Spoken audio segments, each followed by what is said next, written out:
Welcome everyone to our Sunday service. My name is Nayaswami Pranaba and this is Nayaswami Parvati. Special welcome to all our guests here at the Expanding Light, as well as those from our meditation retreat and all those watching online. This reading is taken from Rays of the One Light with commentaries on the Bible and the Bhagavad Gita, written by Swami Ananda. Today's topic is, how high should we aspire? Truth is one and eternal. Realize oneness with it in your deathless self within. The following commentary is based on the teachings of Paramahansa Yogananda. The passage this week is from the Gospel of St. Matthew, chapter 5. I say unto you, that except your righteousness shall exceed the righteousness of the scribes and Pharisees, ye shall in no case enter into the kingdom of heaven. The easiest explanation for these words is that they were spoken in criticism of the scribes and Pharisees, particularly since Jesus was often verbally attacked by them and stood up to them fearlessly. However, it wouldn't have been much of a challenge to the disciples who aspired to spiritual perfection to tell them, don't be like those who lack any such aspiration. Jesus, in fact, says only a few verses later, be ye therefore perfect, even as your Father which is in heaven is perfect. What Jesus was referring to here then was the self-righteousness of the priests.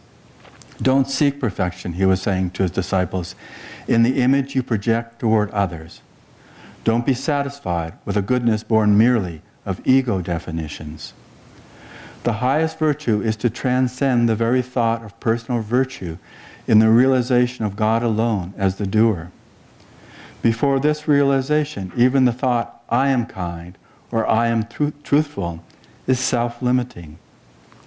As it says in the Bhagavad Gita, in the 7th chapter, yet hard the wise Mahatma is to find, that man who saith, all is Vasudev. Thus through Holy Scripture, God has spoken to mankind. Oh.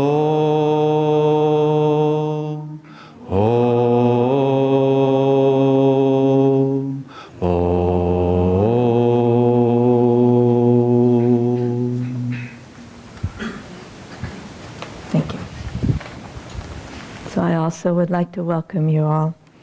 I'll read from Whispers from Eternity, Yogananda's book of prayer demands. Make me thy butterfly of eternity. I have burnt my past, destroying every seed of evil destiny. I have stridden bravely through the strewn ashes of my past and future fears. I am the eternal now, having torn to shreds my enclosing cocoon of ignorance with the sharp knife of free will. Now I am thy soaring butterfly of eternity, flitting freely through immeasurable skies of time. The beauty of my wings I spread out through nature everywhere, to entertain all beings. My wings are sprinkled with suns and stardust. Lo, I am beautiful. May every silken thread that shrouded my past folly be severed forever. See, they trail now behind me, only adding to my beauty as I wing my way to my own self in thee. Beautiful poem. So, how high shall I aspire? I wanted to tell you a little story before I address that topic of a young recruit to the Army who was assigned, unusually so because he was brand new, a position of guarding an intensely high security area. And he was given a rifle, and he was told, do not allow anyone who tries to pass without showing you their badge, shoot them. And so he was, very new and wanting to do everything right. And so the very first car that came up to the gate was a general. And the general kind of waved and was starting to drive through, and the man stepped out in front of the car with his rifle.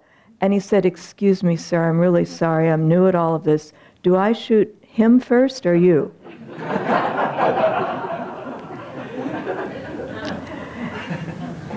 Anyway, we find ourselves in unusual situations from time to time.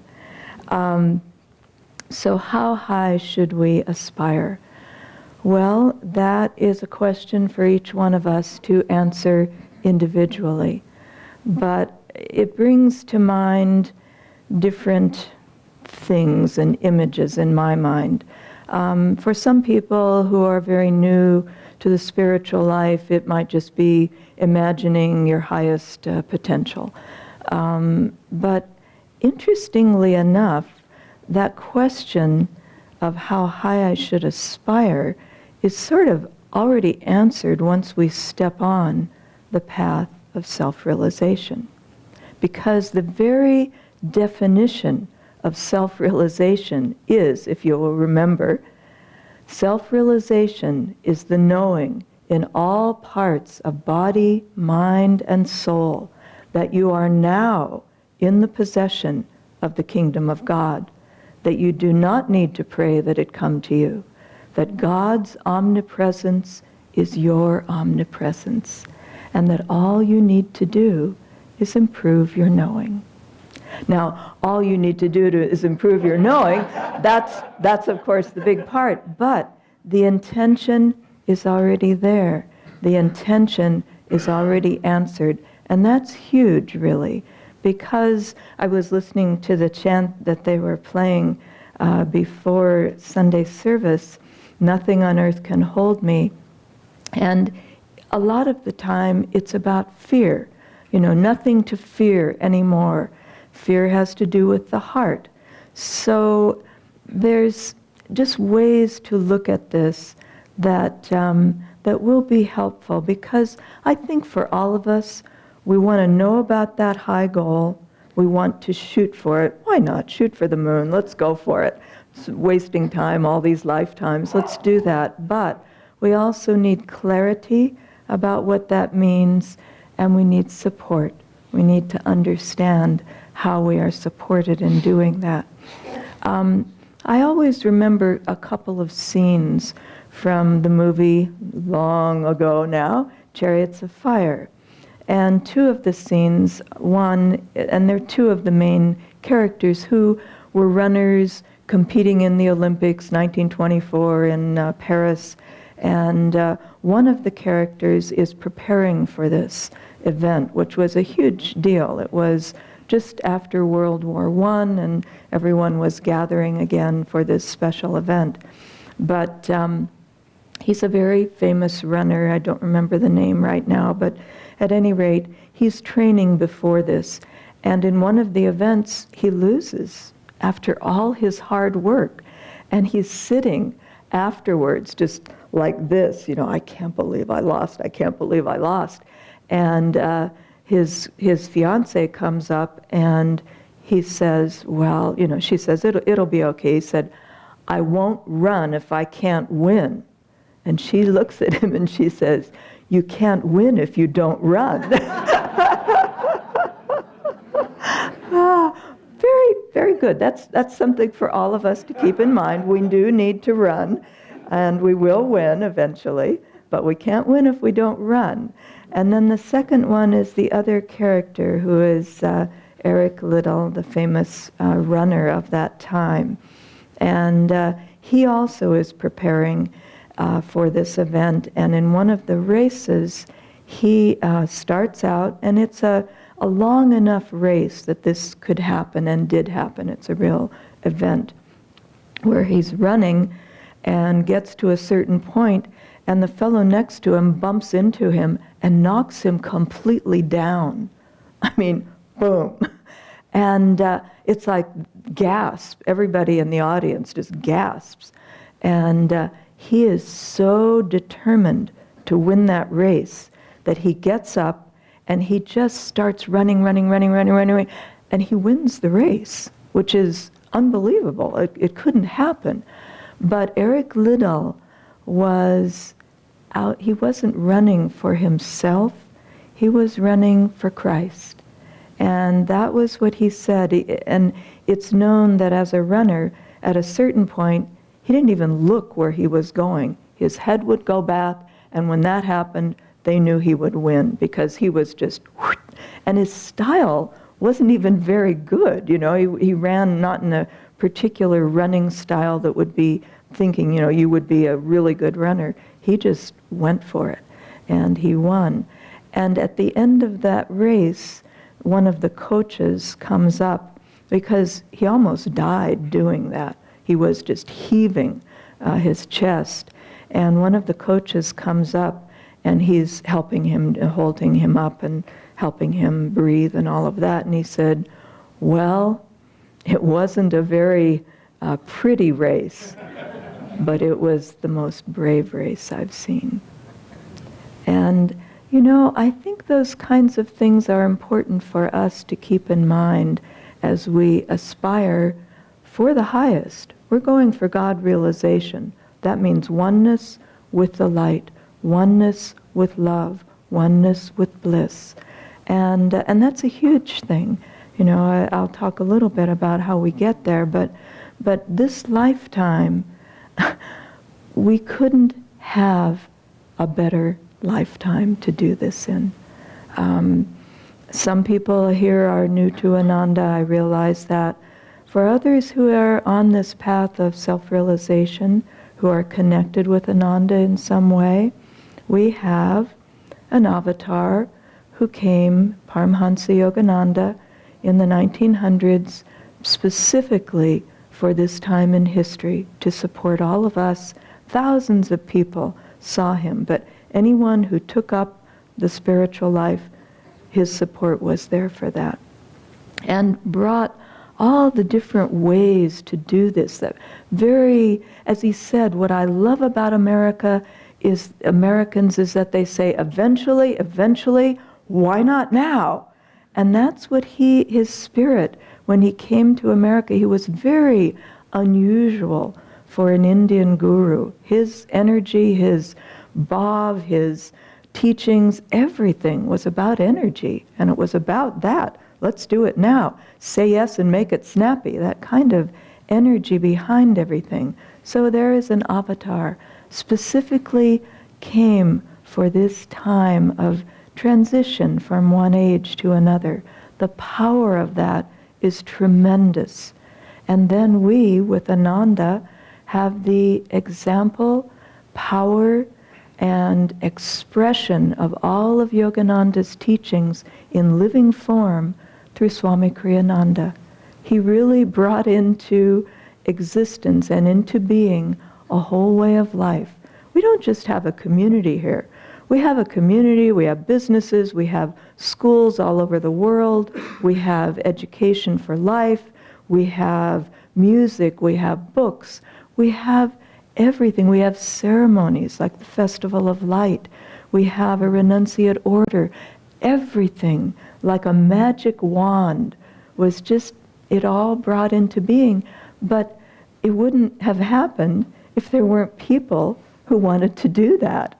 And so all of us, every one of us, matters tremendously that this is coming into being. It's like a two-way thing, you know, where it's brought into being and then we need to take part in it to really make it stay in existence and to make it real.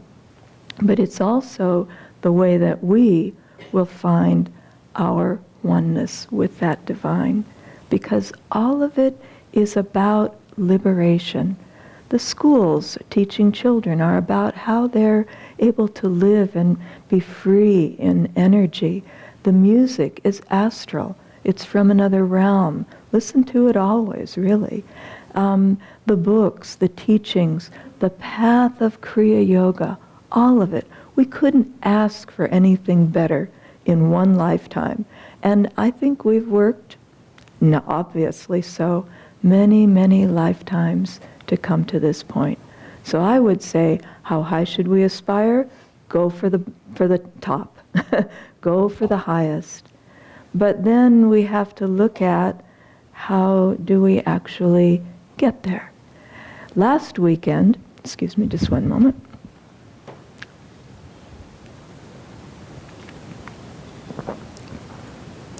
I was in northern Massachusetts with Jaya and Sadhana Devi. We did a Kriya Retreat there, which is an annual event for all of the East Coast. Meditation groups clear from Washington, D.C. up to York, Maine, and people out in Pennsylvania. Everybody converges twice a year for retreats, but one of them is a Kriya Retreat. And so the three of us went and did 2 different initiations and program. The weekend is just packed. And people are so grateful to be there. It is an incredible time to spend with them. But the reason I mention that, and hello to anyone who is watching from back there, because it was a great blessing. Over 40 people were there. But Jaya, in both the class and Sunday service, touched on elements that I thought they really are how we can aspire. How high should we aspire? Yes, for the top, for oneness with God. But how do we get there?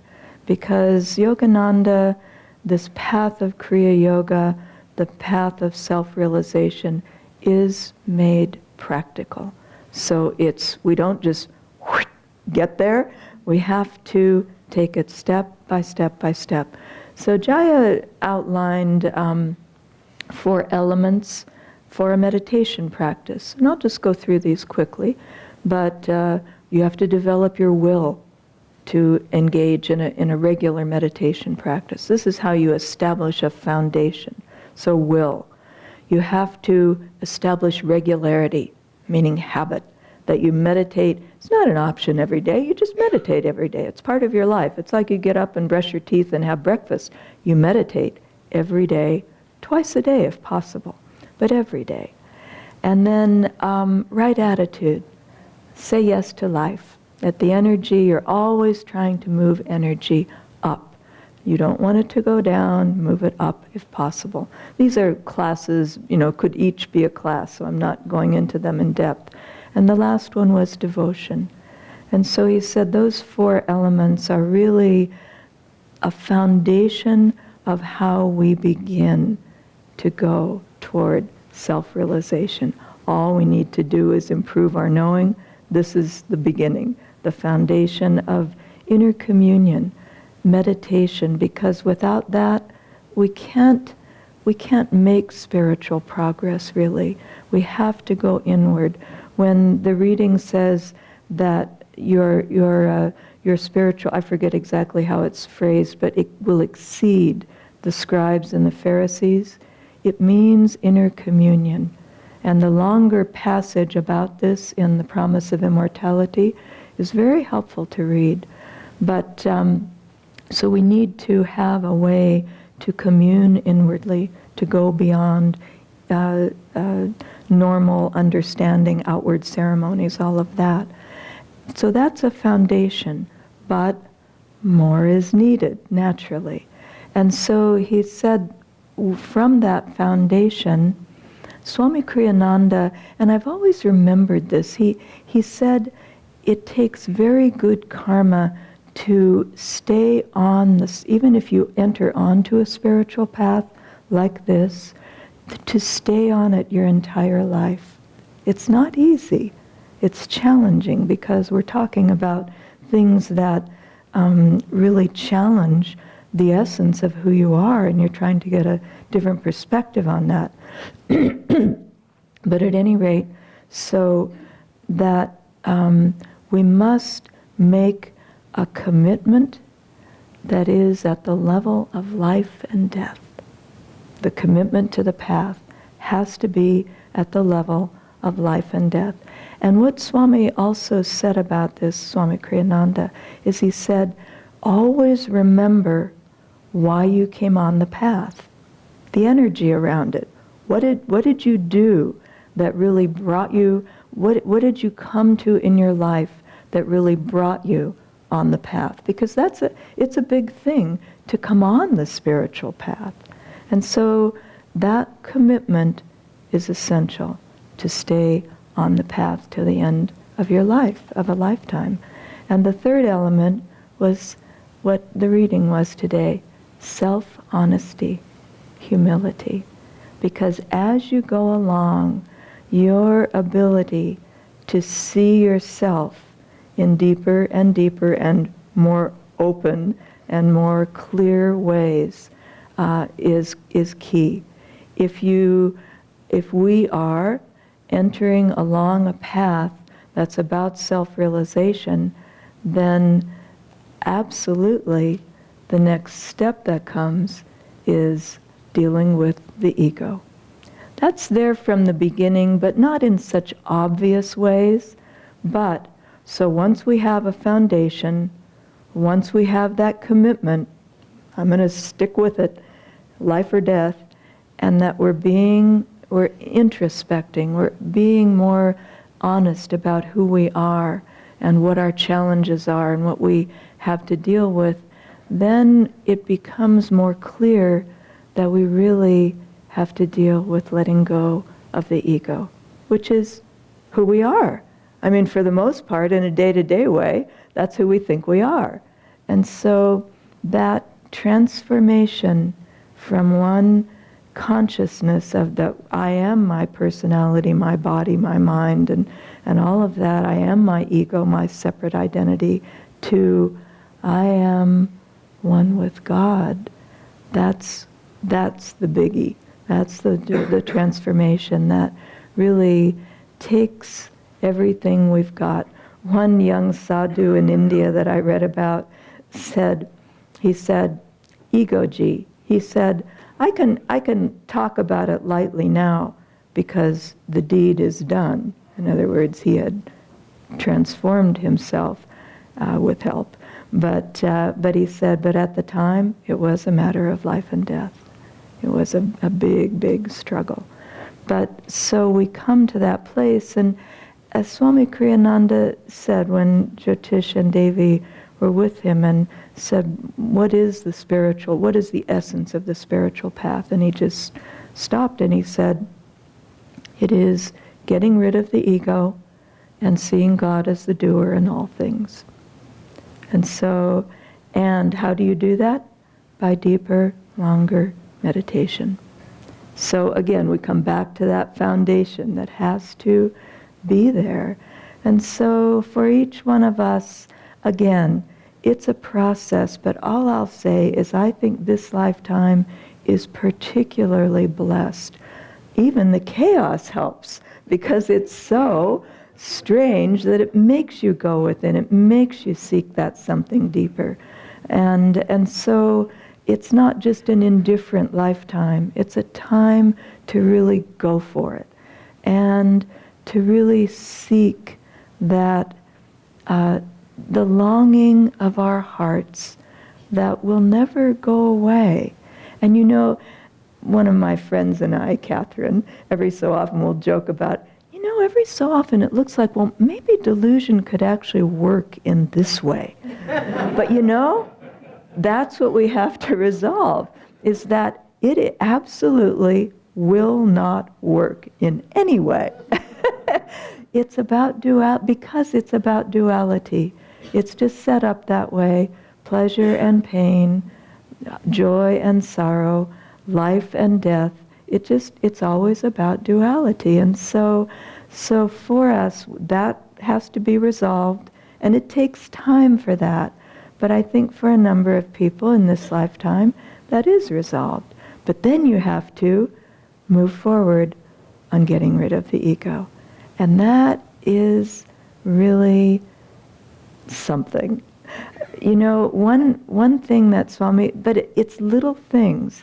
And again, Swami Kriyananda said, he said, the spiritual path, one Yogananda said, the minutes are more important than the years. And I always used to think, minutes to years, but absolutely. And then Swami Kriyananda said, he said, the way that you grow and the way that you transform yourself is by little acts of will, daily. So daily practice of everything, all the foundation, the attitudes, the commitment, the devotion. Yogananda, you must individually make love to God, absolutely. And then you come to that place where each thing matters. And one thing that Swami wrote that, and there's a number of things, but I wanted to mention this one because it just struck me. And that was, he said, for instance, I think this might be in the Renunciation for the New Age booklet, but he said, if you make a mistake, don't say, I did it. Oh, I'm sorry, I how stupid am I? He said, say it happened. You have to start to, we all have to start to impersonalize how we see everything. It's not about personality, other people's, our own. It's about the energy and the positions that go with that energy. It's about the principles. And so it happened. It's not that you're ignoring it, a mistake. It's not that you're denying it. You look at it fully, you see what it is, you see what you could do about it. You just don't take the further step of saying, I did it. And your energy goes down. What happens is that by doing this little by little, impersonalizing, that's how we're moving into the light, because it's impersonal. It doesn't look at I. It looks at the soul. And the soul is one with that light, and we just move gradually more and more as quickly as we want to. It's all up to us. It's like the purification ceremony. We have to come up and start it. We have to come up and kneel down and say, I seek purification. I want it. And if we don't do that, nothing happens. We can sit there, but nothing will happen. And so for us, we need to put that in motion. We need to look, and all of this in a relaxed, open, loving, joyful, free way. All of it. If we're not moving and feeling those kinds of qualities in our life, something's wrong. if it feels more tense about, oh, now I have to do this and I have to do that and I have to, every moment counts and all the little acts of will. No, no, no, no. And that's why meditation is so important, because it grounds us. It's the foundation that allows us to move into this in a super conscious way, so that it's all about joy. It's all about inner freedom. And if we're not moving in that direction, then take a look, self-honesty, look inside and see what to adjust, how to change things. And I'll close with this. Swami Kriyananda wrote that sweet song, Well Done, Lord. It's about a real person, a real saint who lived in a cave. And I think Swami either knew him or knew of him, but he would come out from his cave in the morning, look around and say, well done, Lord, very well done. And then he'd go back into the cave, because he was self-realized enough to know that it's all a dream. It's all duality and God's. But well done, Lord, really good. Look at all the trees and everything, all the people.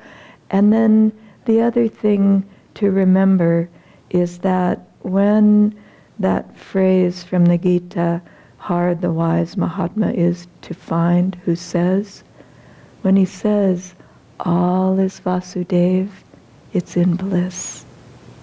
It's from a state of bliss. All is Vasudev, all is God.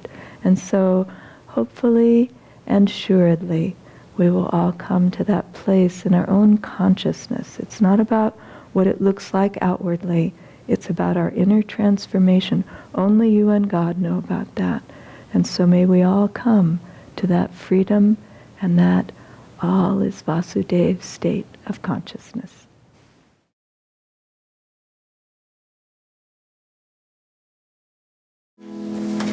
Come here while I sing you of emerald tales, of valleys and meadows so fair,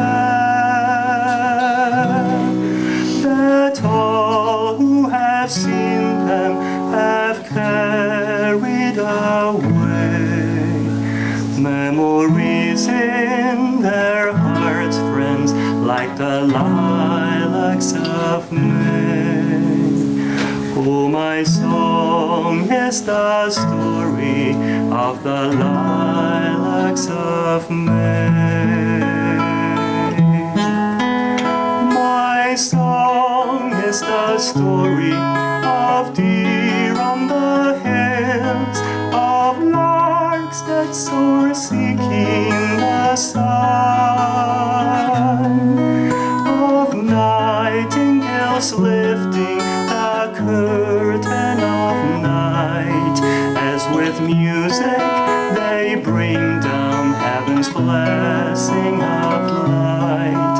Oh, my song is the story of God's blessing of light. Come join me in singing of that emerald isle, of flowers that like jewels besprinkle the lea, of waterfalls eager to embrace the wide sea, as we with our Maker